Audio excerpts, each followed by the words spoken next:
যোগীঘোপাৰ এখন চৰকাৰী বিদ্যালয়ে পোহৰলৈ আনিছে চৰকাৰী বিদ্যালয়ৰ প্ৰকৃত স্বৰূপ 931 নম্বৰ হকুডুবা প্ৰাথমিক বিদ্যালয়ত শিক্ষকৰ অভাৱত ছাত্ৰই শিক্ষাৰ্থীক দিছে শিক্ষাদান শিক্ষা ব্যৱস্থাটো উন্নত হোৱা বুলি ৰাজ্য চৰকাৰে দমভালি মাৰি থাকিলেও শিক্ষা খণ্ডৰ এনে উদ্বেগজনক ছবিয়ে উন্মোচিত কৰিছে ৰাজ্যৰ শিক্ষা ব্যৱস্থাৰ নগ্ন স্বৰূপটো এই সন্দৰ্ভত আমাক সবিশেষ জনাব খাদেমুল হুছেইন হয় নিশ্চিতভাৱে আপুনি ইতিমধ্যে উল্লেখ কৰিছে যে ৰাজ্যত শিক্ষা খণ্ড এতিয়া জৰা টাপলি মাৰিয়ে বাস্তৱ প্ৰেক্ষাপটত পৰিচালিত হৈ আছে আৰু মই এই মুহূৰ্তত উপস্থিত আছো বঙাইগাঁও জিলাৰ যোগীঘোপাৰ এখন শিক্ষানুষ্ঠানত যিখন শিক্ষানুষ্ঠানত এই মুহূৰ্তত এটা দৃশ্য দেখিলে ৰাজ্যত শিক্ষা খণ্ড বাস্তৱ প্ৰেক্ষাপটত কিদৰে পৰিচালিত হৈ আছে সেই দৃশ্য দেখিলে সহজে অনুমান কৰিব পাৰিব মোৰ সতীৰ্থ সহযোগে এই দৃশ্যাৱলী দেখুৱাইছে এগৰাকী ছাত্ৰই এই মুহূৰ্তত এটা শ্ৰেণীত পাঠদান কাৰ্যসূচীত অংশগ্ৰহণ কৰিছে আৰু এইগৰাকী ছাত্ৰই এই মুহূৰ্তত এই শ্ৰেণীটোত পাঠদান কৰি থকা দেখিবলৈ পোৱা গৈছে বিদ্যালয়খনত ক'ব লাগিব প্ৰায় 162 গৰাকী ছাত্ৰী আছে তাৰ বিপৰীতে মাত্ৰ এই মুহূৰ্তত এগৰাকী শিক্ষকে আজিৰ দিনটোত উপস্থিত থাকি পাঠদান কাৰ্যসূচীত অংশগ্ৰহণ কৰিব লগা হৈছে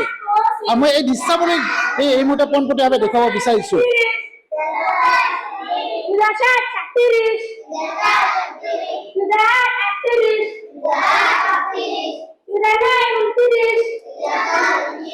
নিশ্চিতভাৱে এই দৃশ্যাৱলী দেখুওৱাৰ লগতে মই আন এক দৃশ্যাংশ দেখুৱাবৰ কাৰণে বিচাৰিম য'ত প্ৰধান শিক্ষকগৰাকী এই মুহূৰ্তত একমাত্ৰ প্ৰধান শিক্ষক যিগৰাকী আছে সেই প্ৰধান শিক্ষকগৰাকীয়ে পাঠদান কাৰ্যসূচীত অংশগ্ৰহণ কৰিছে আৰু এইখন বিদ্যালয় বিশেষকৈ ক'ব লাগিব যোগীঘোপাৰ বালাপাৰাত অৱস্থিত আৰু বিশেষকৈ 931 নং হকডুবা প্ৰাথমিক বিদ্যালয় আৰু এই হকডুবা প্ৰাথমিক বিদ্যালয়খনত এই মুহূৰ্তত মই উপস্থিত আছো য'ত প্ৰধান শিক্ষকগৰাকীয়ে এটা শ্ৰেণীত পাঠদান কৰি আছে আন এক দৃশ্য এই মুহূৰ্তত এই ক্লাছটোত যিটো ক্লাছত মই এই মুহূৰ্তত আহিছো এই ক্লাছটোত কিন্তু এগৰাকী ছাত্ৰই এই মুহূৰ্তত পাঠদান কাৰ্যসূচীত অংশগ্ৰহণ কৰিছে একজন ছাত্ৰই পাঠদান কাৰ্যসূচীত অংশগ্ৰহণ কৰি এইদৰে পাঠদান দি থকা দেখিবলৈ পোৱা গৈছে অৰ্থাৎ দুটা শ্ৰেণীত ছাত্ৰই পাঠদান কৰি থকা দেখিবলৈ পোৱা গৈছে আন এটা শ্ৰেণীত মই এই মুহূৰ্তত যাম সেই শ্ৰেণীটোত কি অৱস্থা তাক দেখুৱাবৰ কাৰণে এই শ্ৰেণীটোত এই মুহূৰ্তত একমাত্ৰ যিগৰাকী শিক্ষক প্ৰধান শিক্ষকগৰাকী আছে মই প্ৰধান শিক্ষকগৰাকীৰ পৰা মই জানিব বিচাৰিম যে বিশেষকৈ আজিৰ দিনটোত এগৰাকী শিক্ষকে পাঠদান কাৰ্যসূচীত অংশগ্ৰহণ কৰিবলগীয়া হৈছে আপুনি একমাত্ৰ ইয়াত শিক্ষক আজিৰ দিনটোত আজিৰ দিন মই অকলে আছো কেনেকুৱা হৈছে মই দেখিবলৈ পাইছো আপোনাৰ ছাত্ৰই আজি ক্লাছ কৰিব লগা হৈছে দুটা ক্লাছ হয় নেকি ছাত্ৰও দিছো ক্লাছ কৰিব অকলেতো নোৱাৰো না 5টা শ্ৰেণী মই অকলে কি কৰিম কিছুমান অজা ছাত্ৰ কি ক্লাছ কৰিব দিছো উপায়তো নাই আচলতে আপোনাৰ বিদ্যালয়ত ছাত্ৰৰ সংখ্যা ছাত্ৰ ছাত্ৰীৰ সংখ্যা কিমান 162 জন আছে বৰ্তমান আৰু শিক্ষক কিমানজন আছে শিক্ষক এনে 3 জন কিন্তু এজন সেন্সাস ডিউটি দিছে আৰু এজন অলপ কালি অ্যাটাচমেন্ট দিল বেলেগ কিছু অ্যাটাচমেন্ট দিছে মই অকলে আছো বৰ্তমান যথেষ্ট অসুবিধা সৃষ্টি হৈছে মই মানে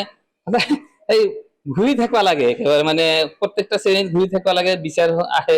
কাজিয়া লাগে ঘূৰি থাকিব লাগে নিশ্চিতভাৱে ইয়াত বিশেষকৈ ছাত্ৰ সংগঠনৰ নেতাও এগৰাকী আছে মই ছাত্ৰ সংগঠনৰ নেতাগৰাকীৰ পৰা জানিব বিচাৰিছো যে বাস্তৱ প্ৰেক্ষাপটৰ ৰণজ পেগুৰ শিক্ষা বিভাগ যথেষ্ট ঢাকঢোল বজায় বাস্তৱ প্ৰেক্ষাপটত এজন শিক্ষক ইয়াত যদিও 3 জন আছিল এজন ইতিমধ্যে এটাচমেন্ট দিছে আন এজন লক্ষ্মীৰত ব্যস্ত হৈ পৰিছে এজন শিক্ষকে কি ধৰণে ক্লাছ কৰি আছে কি ক'ব আসলে এটা ক্লাছ কৰাটো অসম্ভৱ হৈছে এজন শিক্ষক কাৰণ 160 পৰা 70 জন ছাত্ৰ তাতে মাত্ৰ 3 জন শিক্ষক এজন চেঞ্চেলৰ পৰা আছে এজন মিউচুৱেল ট্ৰান্সফাৰ আৰু এজন শিক্ষক তেওঁ হ'ল প্ৰধান শিক্ষক আৰু তেখেতে ৰাতিপুৱা আহি ডিজিটেলি এটেন্ডেন্স ল'ব লাগে ছাত্ৰ তাতে 1-2 ঘণ্টা পাৰ হৈ যায় তাৰপিছত আপোনাৰ মিড ডে মিলৰ পৰা আৰম্ভ কৰি বিভিন্ন কাম কাজ হেডমাষ্টাৰ থাকে তেখেতে এজন শিক্ষকে কেনেকৈ এই 5টা ক্লাছ চম্ভালিব আৰু ৰণজ পেগুৰ শিক্ষা ডিপাৰ্টমেণ্ট টোটেলি বিফল তেখেতে অচিৰেই পদত্যাগ কৰাটোৱে আমি কামনা কৰিছো তেখেতৰ দ্বাৰা এই শিক্ষা বিভাগটো যে উন্নতি হ'ব তাৰ কোনো নমুনা আমি এতিয়ালৈকে দেখা নাই বিশেষকৈ এটা কথা এই লকপিৰত কেৱল শিক্ষকসকলকে সদায় ব্যস্ততা কৰা দেখা যায় চৰকাৰী যিবোৰ কাম হয় শিক্ষক শিক্ষয়িত্ৰীকে বিশেষকৈ ব্যস্ততা কৰা যায় আন বিভাগক কিন্তু ইয়াত বেছি সামৰিলে নলয় কি ক'ব আচলতে চৰকাৰে অসম চৰকাৰে হওক ভাৰত চৰকাৰে হওক ৰাইজক বা ৰাইজৰ ল'ৰা ছোৱালীক শিক্ষিত হোৱাটো নিবিচাৰে মোৰ এটা ধাৰণা